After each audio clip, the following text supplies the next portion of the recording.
Good morning, नमस्कार।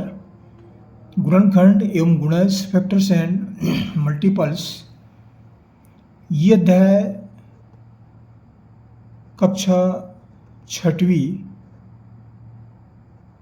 में पढ़ाई जाती है। गुणनखंड एवं गुणज के संबंध में गणित विषय के अंतर्गत जानकारी प्रदान की जाती है कक्षा छठवीं में। ये प्रश्न कक्षा छठवीं के जो पाठ्य पुस्तक निगम है वहाँ किताब से मैंने प्रश्न लिया है। ये प्रश्न आप ढूंढ सकते हैं, मिल जाएगा आपको। क्या प्रश्न है? 55 मीटर लंबे एवं 22 मीटर चौड़े मैदान में वर्गाकार दरिया बिछानी है। एक ही नाप की कम से कम बिछाई जाने वाली दरियों की संख्या ज्ञात कीजिए।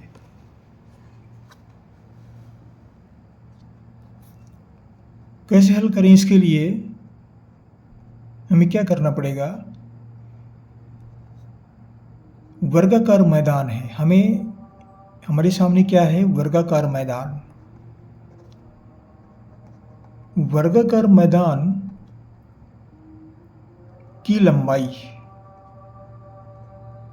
लंबाई हमको दी गई है 55 मीटर और चौड़ाई दी गई है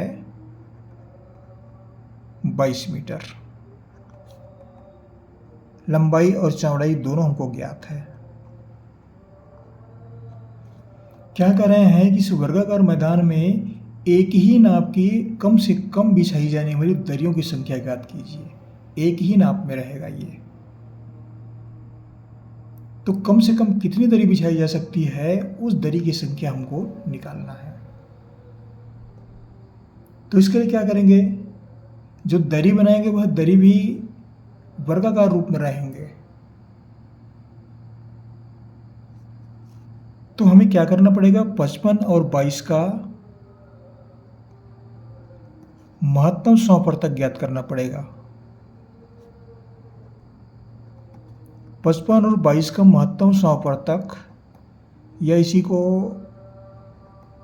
HCF भी बोलते हैं, ये हमको निकालना पड़ेगा।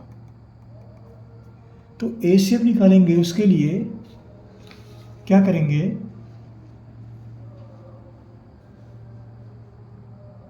महत्तम समापवर्तक ज्ञात करना है, तो ये 55 और 22।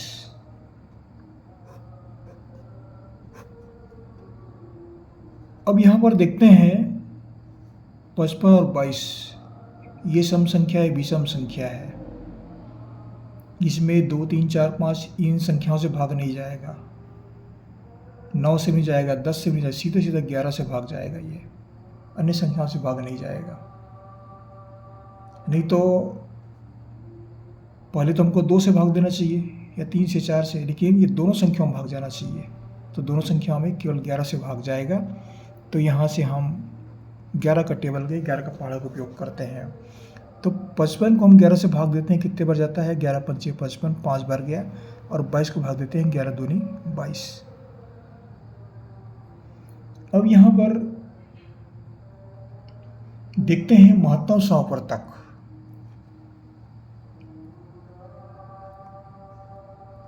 महत्तम समापवर्तक क्या मिला? समापवर्तक या HCF।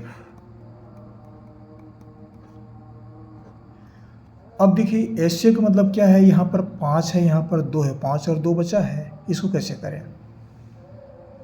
तो इन दोनों संख्याओं में केवल 11 का भाग जा रहा है।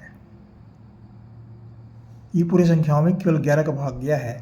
अब इन दोनों में भाग देने के लिए ऐसी कोई संख्या नहीं है जिसमें भाग चला जाए, केवल एक को छोड़कर। तो एक को भाग देने की आवश्यकता नहीं है, एक में सबका भाग चला जाता है। एक के अतिरिक्त ऐसी कोई संख्या नहीं है। 2, 3, 4, 5 कोई संख्या ले लें, कोई भी संख्या से ये दोनों संख्या एक साथ भाग नहीं जाएगा। तो महत्तम समापवर्तक ये होता है, ये 11 होगा इसका, ये संख्या छूट जाएंगे। तो महत्तम समापवर्तक क्या हुआ? 11। 11 क्या है? इन दोनों में उभयनिष्ठ संख्या है ये। तो उभयनिष्ठ संख्या है वह महत्तम समापवर्तक होता है। तो ये उभयनिष्ठ है, तो ये हुआ 11, हमको 11 प्राप्त हुआ। अब क्या नहीं करेंगे? वर्गाकार दरी का क्षेत्रफल,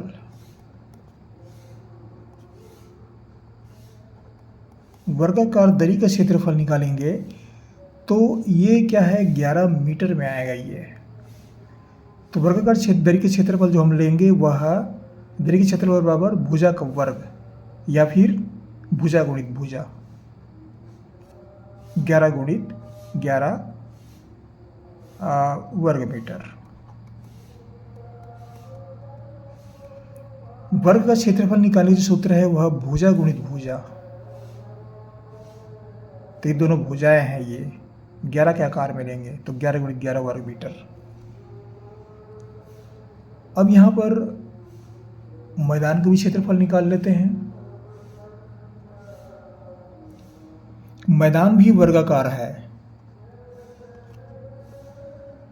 वर्गाकार मैदान का क्षेत्रफल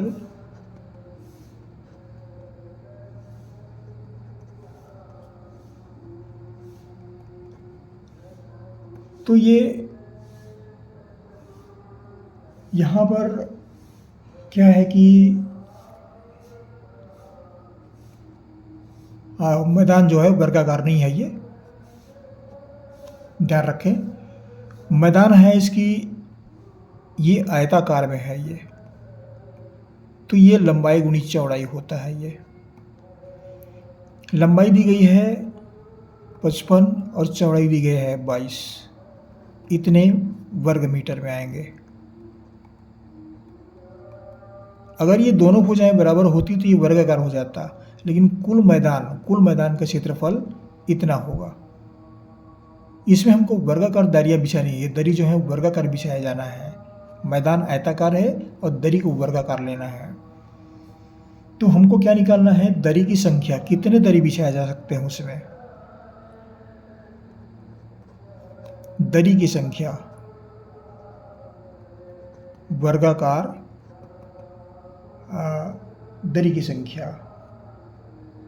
या एक ही नाप के दरी की संख्या,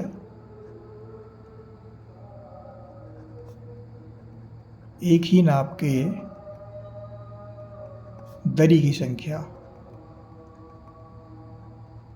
ये हम कैसे निकालेंगे, ये होगा मैदान का क्षेत्रफल। कुल मैदान का क्षेत्रफल कितना है, इस मैदान के क्षेत्रफल को हम एक दरी के क्षेत्रफल के भाग देते हैं बटा दरी का क्षेत्रफल। ये एक दरी का क्षेत्रफल है। तो मैदान का क्षेत्रफल कितना है, मैदान का है ये है 55 गुणित 22 बटा दरी का क्षेत्रफल 11 गुणित 11। इसको लेंगे और इसको लेंगे।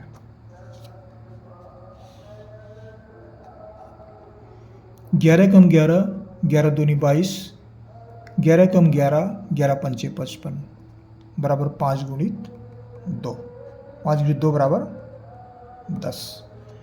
तो हमें दरी की संख्या कितनी प्राप्त हुई,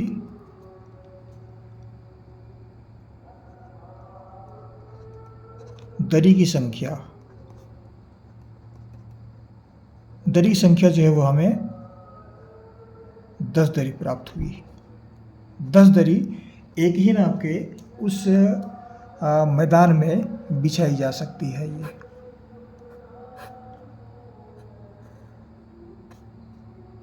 ये इस प्रश्न का उत्तर है।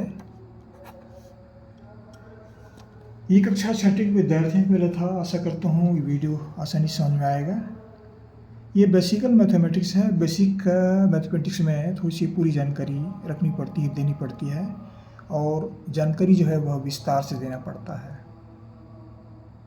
ताकि पूरी बात समझ में आए। आशा करता हूँ ये वीडियो अच्छा लगेगा कक्षा 6 के विद्यार्थियों के लिए, और जहाँ से पढ़े जरूर कमेंट्स कीजिएगा। सब्सक्राइब करना ना भूलें, सब्सक्राइब अवश्य कर दीजिएगा, एक ही बार करना पड़ता है। आपको हमारी ओर से बहुत बहुत शुभकामनाएं, पढ़ते रहिए। अगले वीडियो में फिर आपसे हमारी मुलाकात होगी, फिर पढ़ेंगे। Thank you.